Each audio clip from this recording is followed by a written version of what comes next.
I got into this being fascinated with a book called Pacific Crucible. I don't know whether any of you have read this or not. It was written by a fellow named Ian W. Toll, T-O-L-L.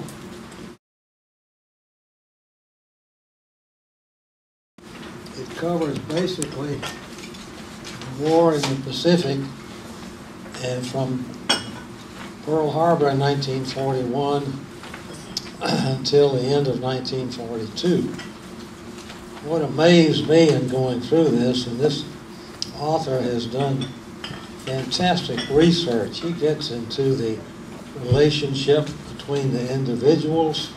There's one reason I gave you the area of the Pacific in 1942 is to give you realistically a perception of the tremendous distances involved. The Pacific Ocean, and particularly the North Pacific Ocean, which surrounded Japan, was literally thousands of miles from our coast and from Hawaii.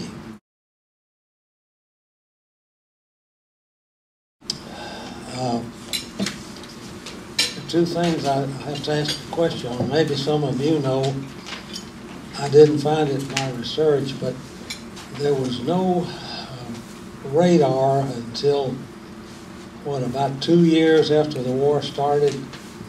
I know I was on a destroyer in 1945. We had what we thought was pretty good radar, and so kindergarten compared to what we have today. Two things I have to ask a question on. Maybe some of you know, I didn't find it in my research, but there was no radar until, about 2 years after the war started. I know I was on a destroyer in 1945. We had what we thought was pretty good radar, and so kindergarten compared to what we have today.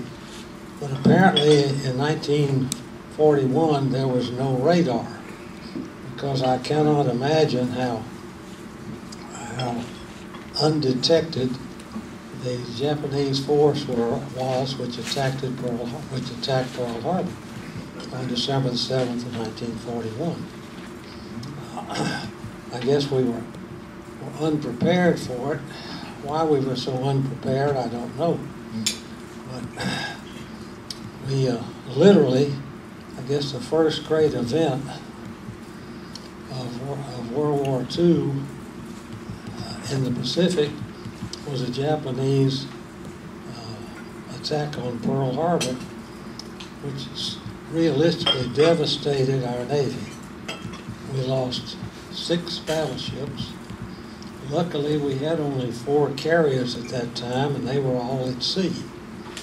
And if they had been in there, I hate to think what would have happened. I think one of my handouts is one showing how we had our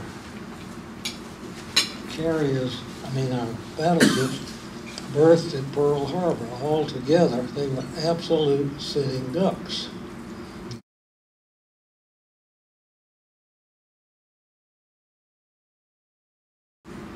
To me, the Japanese had to know this, and if you take a long-range view, their attack on Pearl Harbor probably was what caused them to lose World War II ultimately. Because what it did, it gave Roosevelt, FDR, the president, the backing and support to do what he needed to do. And I thought it was very significant that just after Pearl Harbor and his declaration of war and his very famous speech, that Churchill crossed the Atlantic and came to the White House, arriving on, get the date right, he arrived at the White House on December the 23rd, and he did not depart until January the 15th. And And in that time frame, he made a joint address to Congress. He was in trouble at home because the Japanese had overrun the British so in the southwestern Pacific. You know, they lost their 2 battleships early in the war, which was a very, very dark moment for the Brits, and they were just about out of it. And I think the happiest person in the world was Churchill when the Japanese attacked Pearl Harbor, because it brought the U.S. fully into the war and gave Roosevelt the support he needed. Churchill got to the White House, across the Atlantic in very uncertain times because U-boats were everywhere. But after FDR's speech, things happened pretty rapidly even before Churchill got here. FDR set up the War Production Board on January 13th of 42. He named a gentleman named Donald Nelson, who had been a Sears Roebuck executive, to head the production. And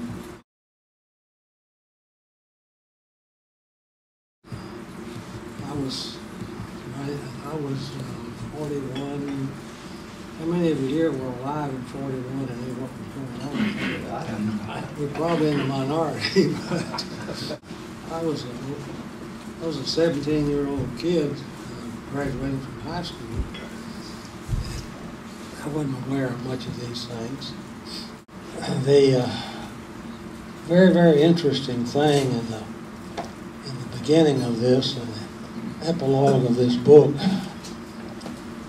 we know what the Japanese fighting person became in World War II. They were vicious. They were barbaric. They took no prisoners. On Guadalcanal, I think, is when we forgot the full impact of that.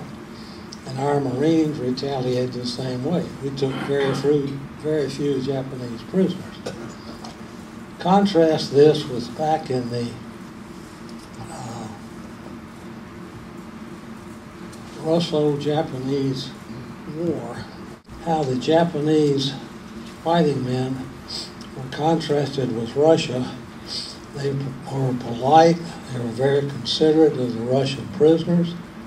They were polite. They were totally disciplined, and they took care of the Russian prisoners, gave them cigarettes, gave them food. They were disciplined. They didn't abuse the civilian population at all. This was in the late 1890s. In 1942, of course, soon after the Japanese attack on Hawaii, and I don't think they realized how much damage they'd done to us, but they withdrew, and then we had the carrier Enterprise. We only had 4 carriers at that time, and no battleships left in commission after Pearl Harbor. So we had to be very careful what we did with our carriers, but we made a raid on Wake Atoll, not Wake Island, and which was very, very successful, surprisingly. And I think the other things that happened there, and I think the most significant thing that happened in the first half of 1942 was the Doolittle raid on Tokyo. I think that influenced so much of what happened thereafter.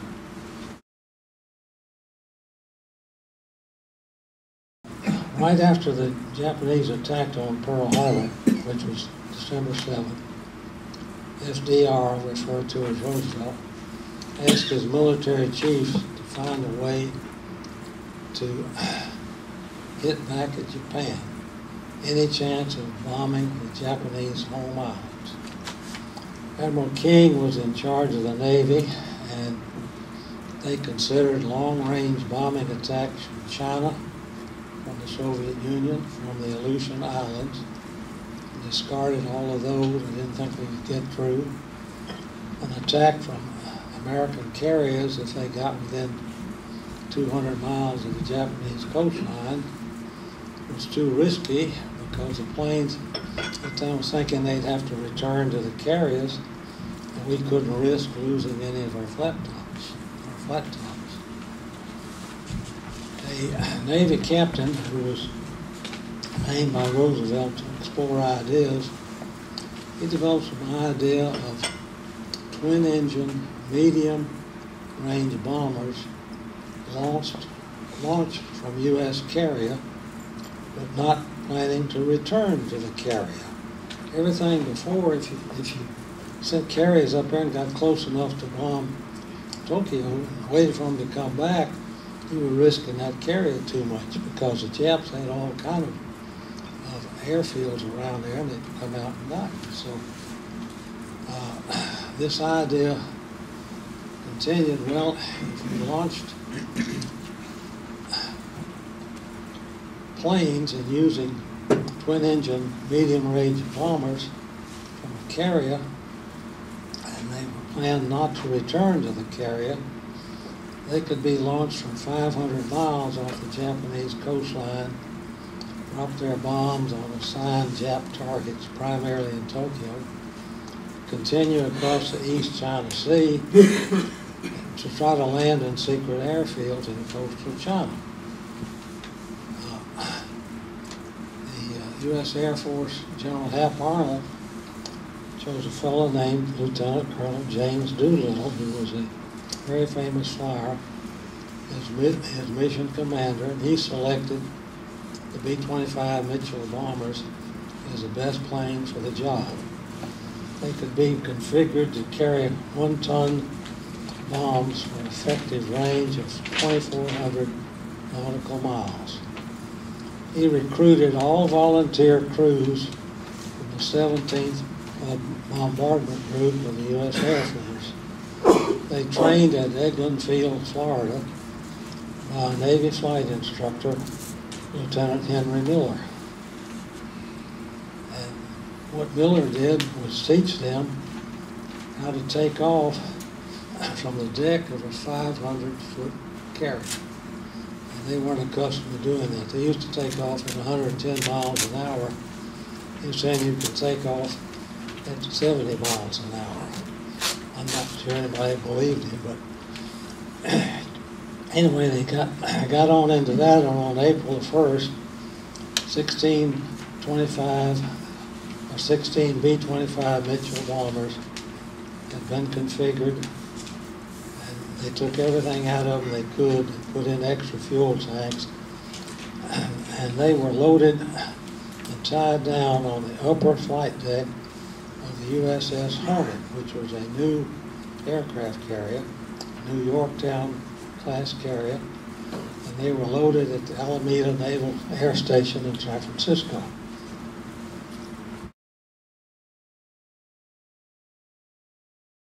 "11 days later, and the pilots were loaded with them, out of San Francisco, the Hornet was on the international date line, which you'll see on your handout here. People in the Pacific, pretty far out. Northeast of 1,700 miles northeast of the island of Oahu in Hawaii. And they rendezvoused with the USS Enterprise, which had sailed from San Francisco on April the 8th with 2 heavy cruisers and 4 destroyers and 1 fuel tanker under command of Vice Admiral Bill Halsey. He wasn't yet known as Bull Halsey, but he was in charge of that task force.